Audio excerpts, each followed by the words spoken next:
Welcome to the Motoring Podcast, your weekly discussion of motoring news. This is episode 623 on Tuesday, the 18th of March, 2025. Hello, I'm Alan. Hello, I'm Andrew. And this week you'll find out which motorway now wants to overcharge for artisanal sausage rolls. What? I'm sorry, what type of sausage rolls? In your new car news, you'll hear how one company is trying to balance modern and heritage. And in points of interest, you might want to plan a trip to northwest France. But first, we have a smidgen of follow-up, and it is this seems to be the new long-running follow-up, and it is Nissan and their continued implosion. And this time, the CEO, Makoto Uchida, has said that he will step down from the 1st of April, and it has already been announced that the chief planning officer from Nissan, Ivan Espinosa, has been revealed as the new CEO. He's from the US team, I think, I think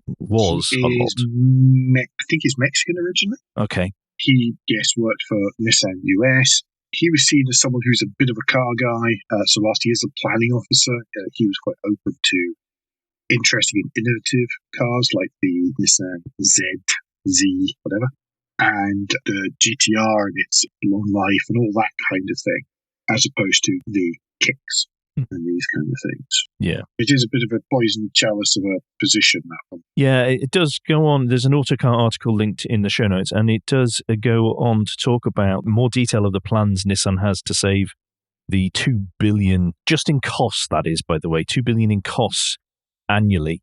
And they're talking about how they are going to reduce. We knew about the reduction of 3 factories because we still don't know an answer on that one, although it would seem like Sunderland is okay, but you will never know until the final announcement. But also things like they want to cut vehicle development times from 52 to 37 months. They've got new senior management in different roles to do different things. So will this help them? I don't know. They need some new interesting stuff. Having said that, the cash cow and the Duke are regularly in the top 10 registers for the UK. They're selling away. They're very visible on the roads. All these kind of things. They are a perfectly decent car. Just because car folk don't find them interesting or exciting in any way, shape or form, that's not really the point. The point is that there's far more people out there who aren't car folk and who just want something that's the right size and the right price for them. And Nissan's products do seem to kind of fit that bill in many cases. Yep. Anyway, do you want to take us on to new news? It's not good news, but new news. Yeah, Ford is going to inject up to $4.8 billion to shore up its cash-strapped German unit, according to the Reuters headline of the story linked in the show notes. Ford of Europe is not doing brilliantly right at the minute. That's one way of putting it. Yeah, they've got high costs, they've got weak demand, they've got lots of competition. I mean, we commented on this when we talked about the SMMT figures last week, and we commented on Ford's drop in market share and drop in number of registrations year on year, and that's reflected pretty much everywhere. Currently, the German arm Ford Werk is burden 5.8 billion euros of debt and will continue a strategic transformation. Again, just like Nissan, forcing on reducing costs and increasing competitiveness. But it's to such an extent, though, that the unions in Germany are very worried that they're going to go bankrupt, aren't they? Yeah, that is quite a consideration, especially in Germany. And we were talking about this a little bit before the show, and I said, well, this has been ever since the Fiesta.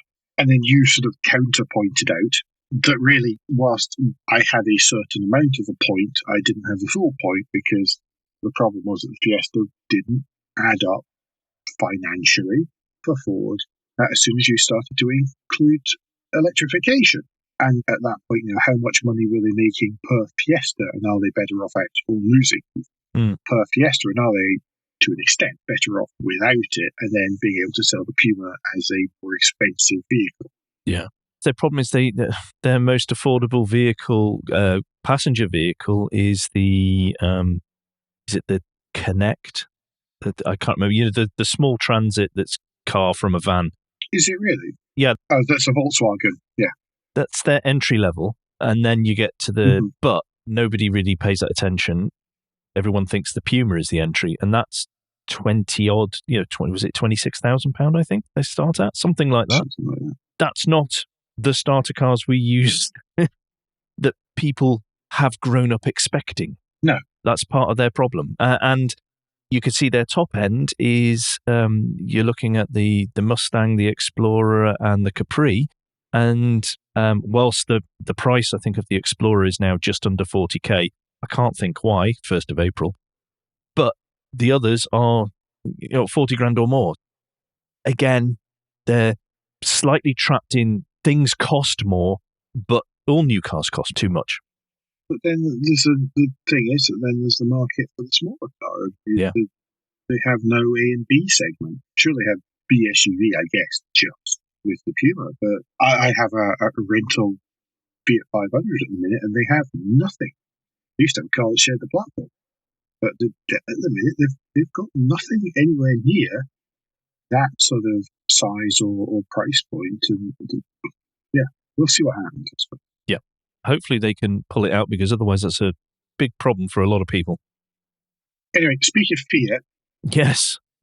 Talking of Fiat, the Stellantis senior management merry-go-round continues, this time in the UK, where there will be a new head of marketing and a new head of sales. Neil Heilbronn is going to come in and take over head of sales for Fiat Abarth and Fiat Professional Light Commercial Vehicle business.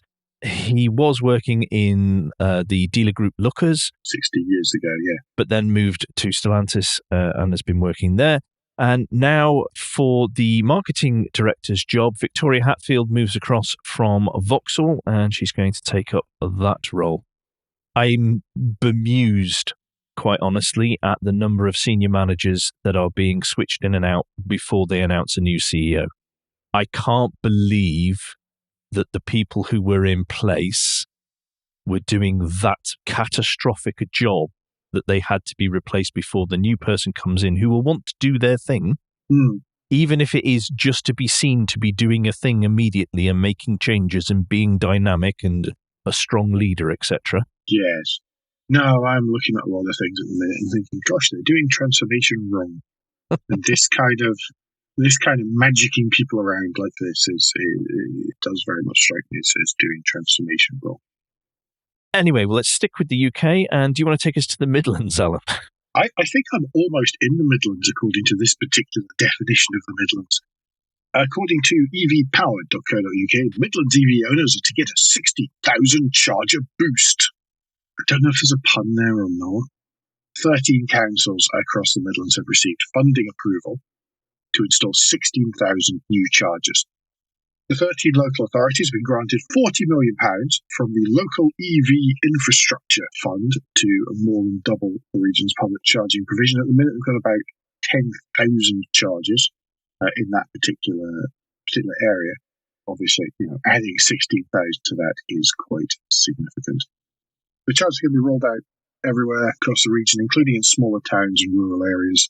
People will always have charging options close to their homes, wherever they live. Now, the question is whether they install the correct chargers for the correct locations and the user's needs, or whether they do the scattergun approach, which seems to have been pretty much what has happened to date, where we go, ooh, charger, throw it in. I think scattergun approach is a bit unfair. A case of squeezing them in where there is enough, where there is decent enough access to the grid and to other sort of vital amenities. When I'm saying scattergun, I am talking about sticking 7 kilowatt chargers with timed parking spaces of only 2 hours and stuff like that. That sort of brainless implementation. I'll give you that. But the areas making that sort of brainless implementation are not covered by this particular. No. Well, we don't know. I don't know. I've not tried to get angry or try and charge a car in the Midlands yet. Generally, in the Midlands, it's not bad.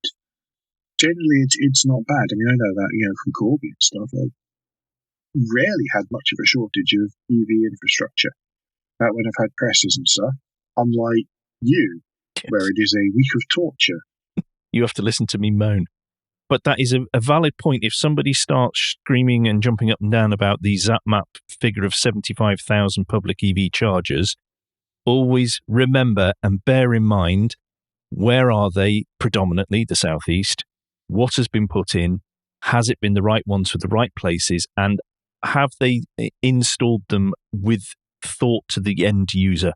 Simple things as in, is the parking spaces actually a little bit bigger? No, probably not. Those sort of things. So just, yes, 75,000 is great, but as ever, these things could be so much better if people stopped and thought.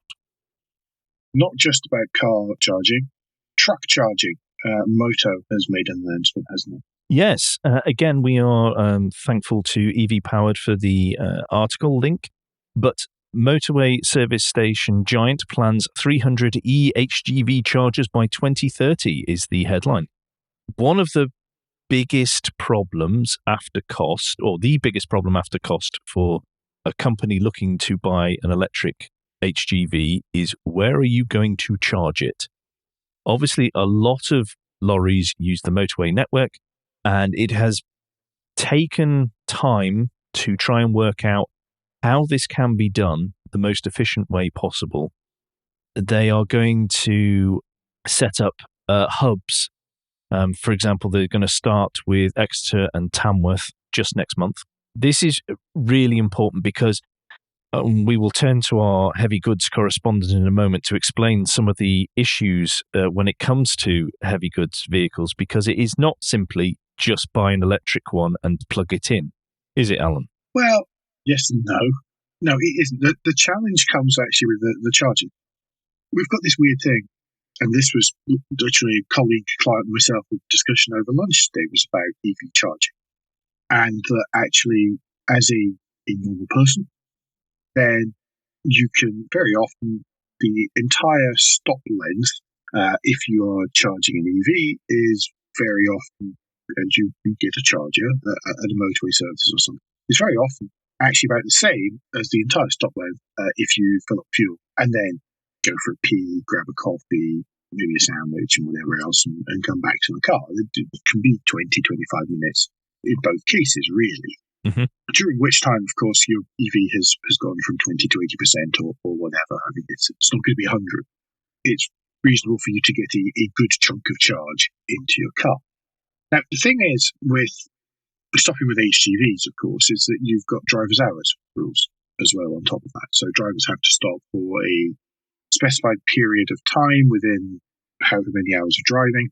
And in that time, they're not allowed to kind of do other things. So they're not allowed to, say, move the trucks to and from chargers and stuff. Mm. So as soon as they stop, the thing is, it's not just those hours during the day, it's that they have to be a maximum amount, and then there has to be a minimum overnight rest period as well. You can't just keep on knocking that on and think, well, okay, I'll get 5 hours of sleep later. No, that's not how it works. That then has a knock-on effect until the next day, and a total effect for the entire week as well. Okay. There's quite a lot of complexity there around driver's hours, and the trucks and charging will have to work in with that. It's whether or not they go for so it's a very quick boost, you don't stay plugged in overnight, something like that, or whether they have two flavors of charger, one for people who are there for the 8 to 10 hour overnight, and one for people who are there for 45 minutes every 3.5 hours worth of driving. I've still got my numbers right.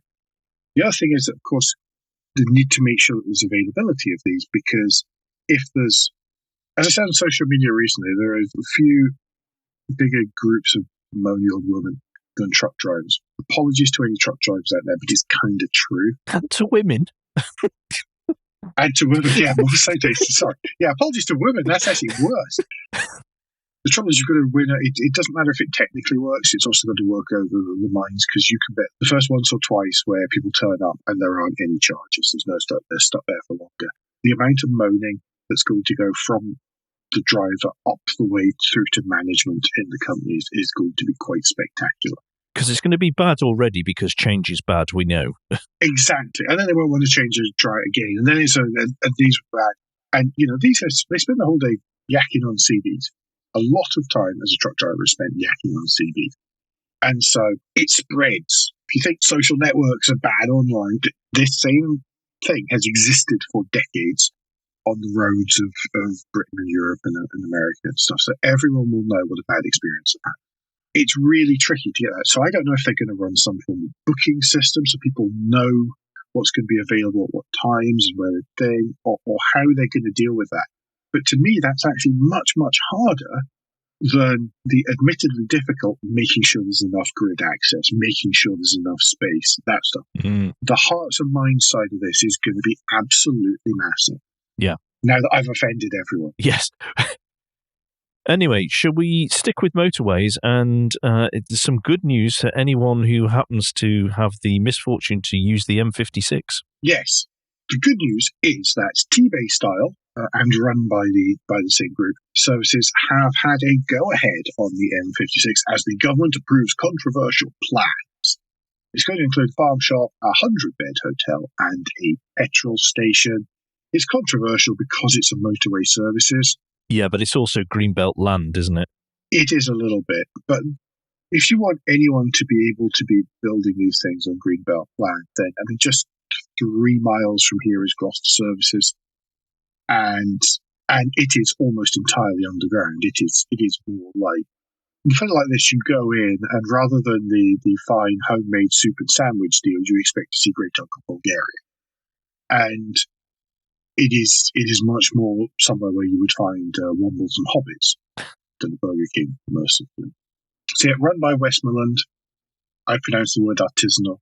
Yeah, I would much rather see their service stations than many of the other brands, I think. The British service stations, so yes, they're overpriced, but they're not eye-watering in the quality, in my opinion.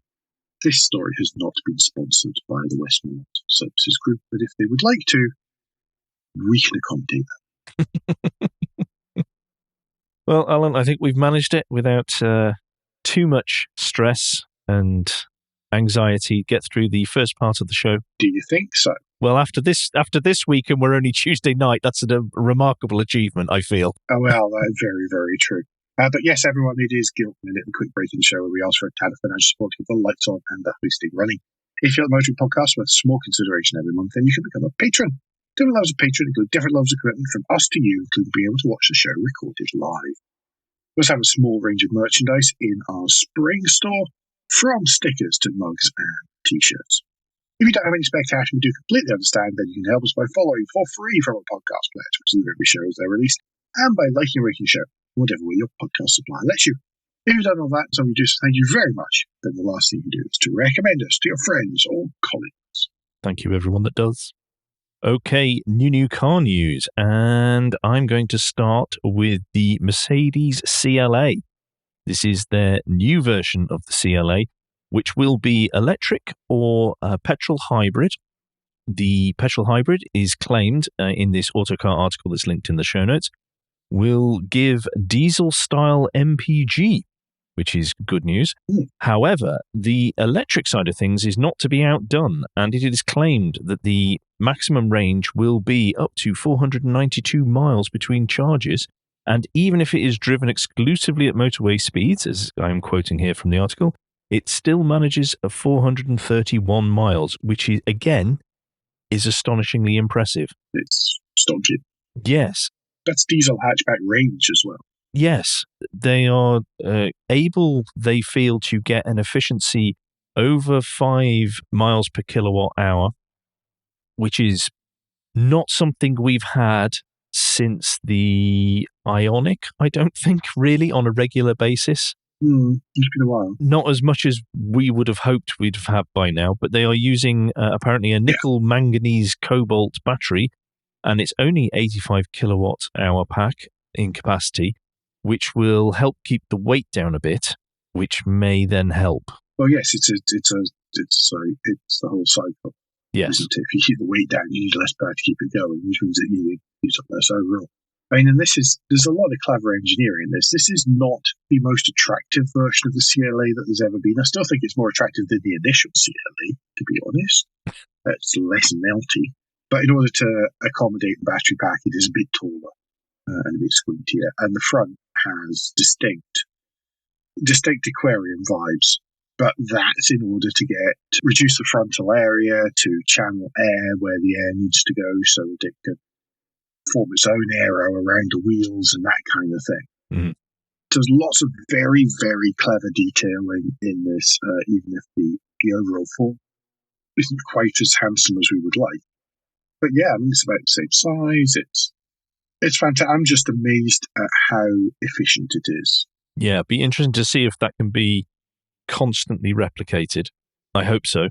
And I'm also astonished at the price point, expected to be low to mid £40,000 as well. Yeah, that's going to be for the petrol hybrid. But yeah. Yes, it's the petrol hybrid, but for something that offers so much, that really does put Mercedes really very much back in the game, where BMW have stolen a lot of sales from them and Audi, to be fair.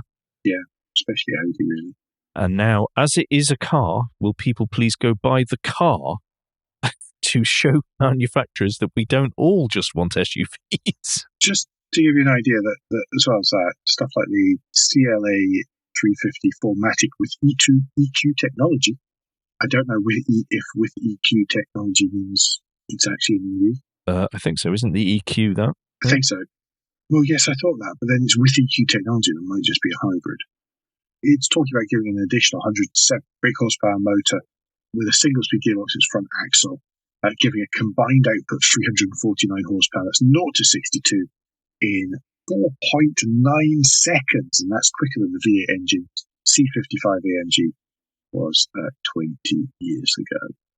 Silly, clever things like decoupling that motor whenever it's not being used reduces friction losses by 90%. All of that kind of thing. And even the EV, the four-wheel drive EV, so it must be with EQ technology, it must be an EV, can still manage 478 miles per charge. Ridiculous. Also, you'll be able to play Fortnite and watch Netflix. Yay. And also get wrong information from ChatGPT, from Google Gemini, and from Microsoft Bing, if you so needed. Gosh, 3 different sources of BS. That's amazing. Yes. Oh, I cannot understand why they're put in, but never mind. But I like the engineering. I hope it produces what they say or very close to what they say, because I think it's not game changer, but it really moves it on and it removes a lot of frustrations and concerns that most people have about moving to EV or hybrid vehicles. Toyota have announced an electric SUV as well. It's called the Toyota CHR Plus, and it is a 338 brake horsepower, 373-mile Ford Explorer rival, expected to cost less. Well, prices expected to start at less than £40,000. It's meant to be the fun-to-drive sibling for the BZ4X. Yeah, it sits above the Urban Cruiser. It's above the Urban Cruiser. It is a CHR Plus because it is bigger than a CHR. It isn't actually just a CHR. It just shares styling cues very much. It was originally meant to be called the BZ3X, but then everybody seems to have decided for that. Everybody seemed to have correctly decided that that was a bit of a rubbishy way of naming things because it sounds like some kind of weird robot from Star Wars. Yeah, Toyota have canned the BZ naming system that they were beginning to implement, and they're going to go back to actually, I mean, this isn't in this article, but they're going to go back to using names from their past catalogue that people recognise. Yeah, much like they have done with the Crown in the US, for example. Just nod and smile. Prices predicted to start from around £38,000, so they're going to try and undercut some of the premium brands. Yeah, this needs to be good because their first foray into electrification has just been a bit meh. I think that's basically the noise it's been met with. Yes.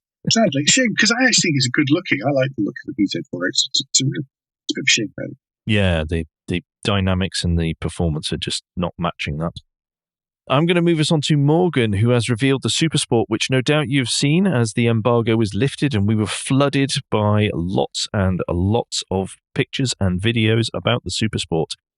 This is apparently, according to Autocar's headline, revealed as the £100,000 Porsche 911 rival. This is going to replace the Plus 6 And Morgan say this is their most usable car. They want it to be used 365 days of the year. The configurator is great fun, though. Everybody do go and enjoy that. I love some of the stuff that's in here. So instead of it just being homologated as a facelift, it has been homologated as a whole new model. Mm-hmm. There is lots of new stuff. There are different, easier to use clips to attach the hood to the car. The boot is large enough that it can house the removable side screens, which can actually be detached now more easily, just using the door handles. The doors, again, whenever you open the doors, there are now detents in the hinges, so that whenever you open them on a hill, they don't just flap shut on your leg again. There's all sorts of brand new, amazing things. Modern technology, including wireless phone chargers and hands-free and all of that kind of thing. Yes, modern technology like door stays. Yeah. Enough of the mocking, though, from me. They have actually looked at. I think it looks great, by the way. Their structure. They've gone back to the chassis and they have changed that from their normal one. They've got things like a bit of anti-dive geometry has been fitted to the rear of the car. They've really put a lot of effort, particularly for such a small, bespoke or handmade car company. They've put a lot of effort into the technology side of things. Mm-hmm. They really want this to be a performance car that people talk about and are interested in and want. As you say, though, it looks fabulous. It looks absolutely stunning. I love how I feel they have managed to get the mix between their heritage and modern about right. Yeah, I think they walked that very tricky tightrope incredibly successfully. I love the very modern wheels. Yeah, those milled alloys look absolutely fabulous. There is in this article that's linked in the show notes also a quick interview with Jonathan Wells, who is the Chief Design Officer for Morgan, which is really worth a read because then you get an idea of their philosophy and where they're coming from with this. But I'm really excited about this. I like this a lot, and I hope it's successful.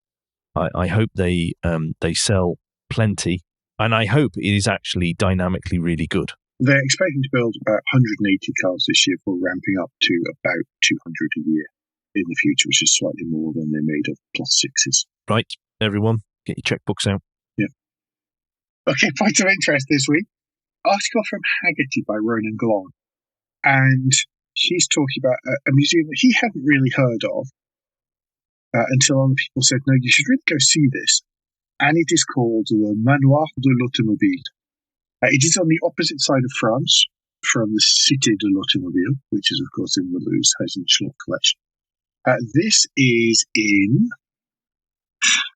Now, this is the joy of Brittany. This is in a town in Brittany that I have no idea how to pronounce. And it's Lohiac. And that will be completely wrong because Breton is a bit like Welsh. It's of the same language family, so just because it looks like an H, it probably isn't. And that kind of thing. But it's a village about an hour from Rennes in Brittany of about 800 people. And it's very pretty in its own right, but then the French car enthusiast, businessman, race car driver, and for a short period, car manufacturer, a chap called Michel Hommel, he bought a house there, he bought a farm there, he really liked it, and then he decided, well, what started out as just showing people around his collection of stuff turned into the museum, turned into having a chapel of engines, and the chapel was actually a chapel which he bought, moved about a mile, so it was part of the farm. He had it rebuilt and all these kind of things, but it's not just that. It is a fantastically eclectic car collection. Everything from Rally Audi Quattros, from race cars, Tractions, Countach, there's a Diablo I can see here. What else is there? There's sort of all sorts of weird one-off. Oh, there's a hobby car. That's the name of it. I couldn't remember the name of it. The hobby car people carrier thing. And then there's the model cars, and then there's everything else that goes along with it. I really want to go and see this. This looks fantastic. Yes. Have a read of the article from Haggerty. It'll just make you want to go see it too. Yep. Absolutely great article that. Do enjoy the read and do enjoy looking at everything.